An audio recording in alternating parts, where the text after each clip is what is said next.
هلا ويا حلوين، جيتكم اليوم بتحضيرات عيد ميلاد زوجي. مثل ما تشوفون بلشت لكم قبل أحضر. طبعا هنا خليت مواعين حب العفو اي حب، وبعدين مواعين بيهم فستق ومواعين بيهم الشوكليت، وهاي كيكاية بطريقة احترافية. تفاصيل الكيكاية تجنن.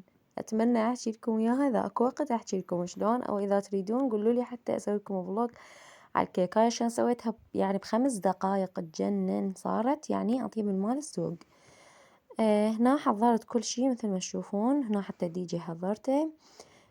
حضرت هاي الشغلات كلها بسرعة، بقى بس أنفخ هذا النفاخ وأبلش أحضر بالسري. هنا أنا عندي شمع هم، هاي النفاخ بلشت أنفخ بيه. أول ما أحب اللون الأحمر بلشت باللون الأحمر، لون الحب كله.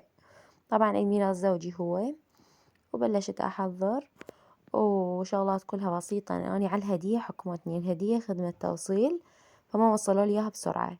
إلا خلصت شغلة التوصيل يلا بلشت بسرعة بسرعة أرتب. مثل ما تشوفون راح أعلق النفاخ بالسقف. هاي الشكل مالتهم ورا ما علقتهم، شوف كلش حلو هذا الدرج بعدني. هنا رتبت على الأخير، كملت حيل حلو الشكل. وهنا راح أبدي أحضر شنو ألبس. فقررت إنه ألبس هذا الفستان الأسود هذا اللي لمع.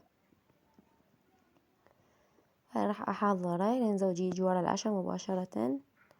قلت خل أحضر كل شي وأرتب حتى أسوي له مفاجأة. هنا رحت جبت الميز مال الطعام مال عيالي، صعدته بس ما عجبني الشرشف مالته، فراح أفرش له هذا.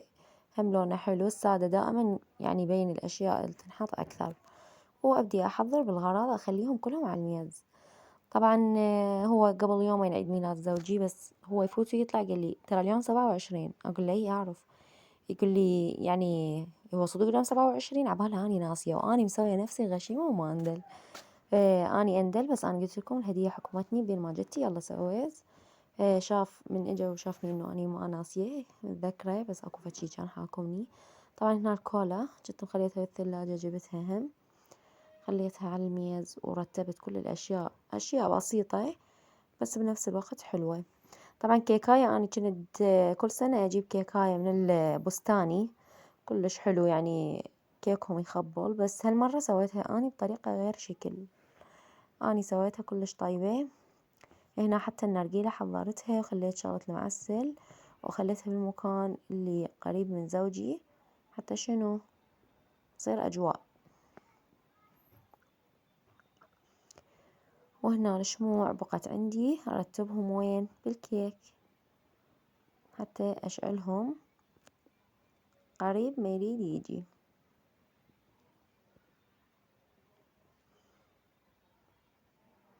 هاي بديت أشكل بيهم، وهو من يريد يجي أنزل جوا بحجة أريد أسوي عشاء والأمور طبيعية، إنه كل شي ماكو عبالك مثل يومية. بعدين هو من دا يصعد يجيب تليفوناته وشي يروح للحمام، راح يشوف المفاجأة.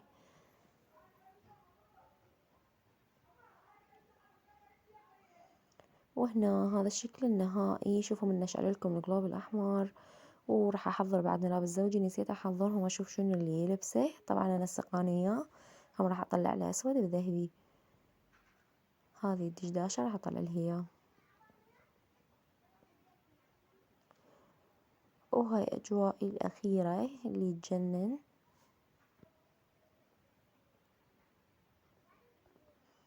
أهم شي أذكره، مو مهم يعني هدية غالية ومكان إلا نطلع، المهم أني أذكره.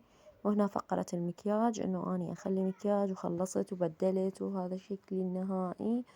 وبقى إلا القليل ويأتي زوجي العزيز. طبعا هنا أجا زوجي مثل ما قلت لكم ورا العشاء، صعد وشاف المفاجأة. سوينا عيد ميلاد، جبت له سوار عليه اسمي واسمه، وجبت له معطرات. قالوا المعطرات فراق ليش تجيبين؟ أني ما أؤمن بهاي السوالف، شنو يعني إنه مكتوب عليهن اللي يجيبي فارق؟ ماكو هذا الحكي. إيه كان كلش فرحان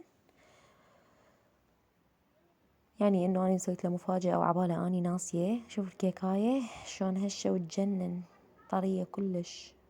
شوفوا بالعافية عليه. لا تنسون تحطون لايك واشتراك، ومع ألف سلامة.